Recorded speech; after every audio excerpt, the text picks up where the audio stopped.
Ya, jadi memang milenial ini menjadi satu sisi yang sangat unik ya sekarang untuk dibahas, karena memang kalau kita melihat bahwa Indonesia sedang memiliki atau memasuki tahap di mana memiliki bonus demografi, di mana usia angkatan kerja atau usia produktif itu jumlahnya lebih banyak daripada usia non produktif. Tetapi ini memang menjadi satu tantangan bagaimana bangsa kita bisa menyikapi bonus demografi ini, memanfaatkan dengan baik, bukan menjadi satu beban demografi.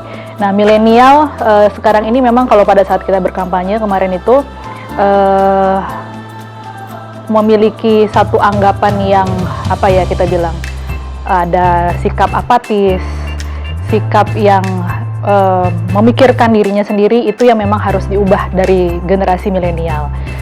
Supaya bisa melek politik ya, melek politik itu sangat penting sekali, karena mau tidak mau nanti generasi yang selanjutnya harus melanjutkan daripada perpolitikan di Indonesia adalah generasi milenial.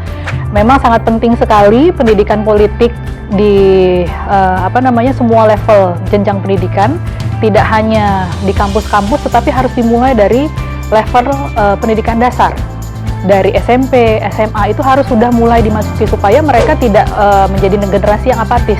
Sekarang itu tantangan daripada generasi milenial, mereka hanya memikirkan dirinya sendiri, bagaimana mencari posting foto, good food, good people, good place. Nah, itu selalu hanya memikirkan itu, tetapi bagaimana mereka harus bisa memikirkan lebih luas daripada dirinya sendiri.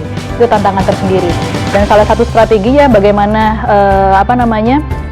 kita bisa meyakinkan para milenial, tentu saja kita harus mendatangi dan dekat dengan para milenial. Kita harus punya frekuensi yang sama, termasuk sebenarnya saya tuh masuk dalam usia milenial ya, kelahiran 1980 ke atas sesudahnya.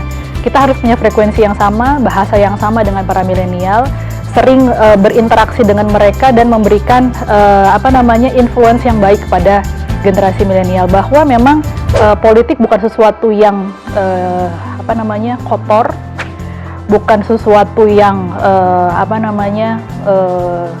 sesuatu yang baik yang kita tidak boleh apalagi bilang politik itu bukan ranahnya gue, tetapi kita harus membuat sesuatu. Jangan nanti kita tidak mau di dalam tetapi ngedumel di belakang. Itu kan salah satu tantangannya gitu loh. Kenapa pemerintah begini, kenapa pemerintah begitu, kenapa DPR begini dan begitu, itu tidak menyelesaikan masalah. Menyelesaikan masalah kalau kita ikut ambil bagian di dalam pembuat kebijakan, pembuat dalam undang-undang, pembuatan ke dalam anggaran, itu harusnya.